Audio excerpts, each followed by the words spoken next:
Hello, I'm Dan Smith. I'm one of the field archaeologists here at Jamestown, and today we're going to have a warbow demonstration. Although the warbow had been replaced on the European battlefields as the main long-distance weapon by the time the colonists got here in 1607, we did find a number and have found a number of projectile points or arrowheads in the excavations over the past 20 years. So we do know that the colonists had bows with them and were using them, whether for battle primarily or for hunting, we're not sure, but we have found at least 5 different types of arrowheads here in the excavations. You can see this is one of the arrows we found here. It has a long, very sharp tip, and it might have been a field arrow, even a practice arrow, but it was sharp enough and heavy enough to have been able to pierce some of the less sturdy armor that was primarily in use for the first couple of 100 years, 300 years of the warbow's main battlefield use. And another one is a bodkin, which had a bit more armor piercing capability, heavier tip, blunter but stronger with sharper edges on sharper blades. Here's one that's called a forker, and this was mainly a hunting arrow, it seems. It was used to slice the neck of birds or their wing feathers, or even it could be used to bring down larger animals by shearing tendons off if they were a good enough shot for that.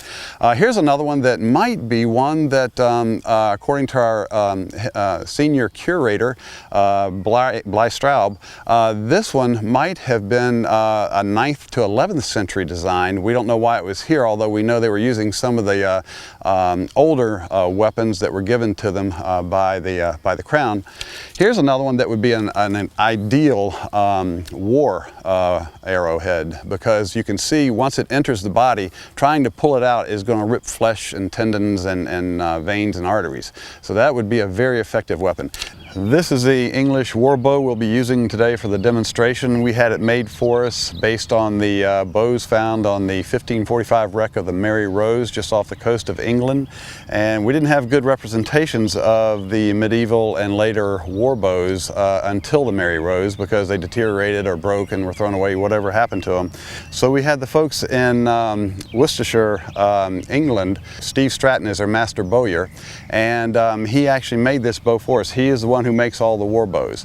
So based on the Mary Rose designs, he made this warbow, which is about 6 feet 8 inches long, and it has a draw weight of about 110 to 120 pounds according to Steve Stratton. And it's a very simple weapon. It's one piece of wood. It's called a self bow because it's one single piece of Italian Alps yew, and with just a cow horn knock on both ends for the string to go into, and that's it. It's just 4 pieces, and that's all there is to this entire bow. Yet it's one of the most powerful and devastating weapons on the European battlefield for 2 to 3, almost 400 years. All right, now we're going to go ahead and give it a try with a couple of arrows.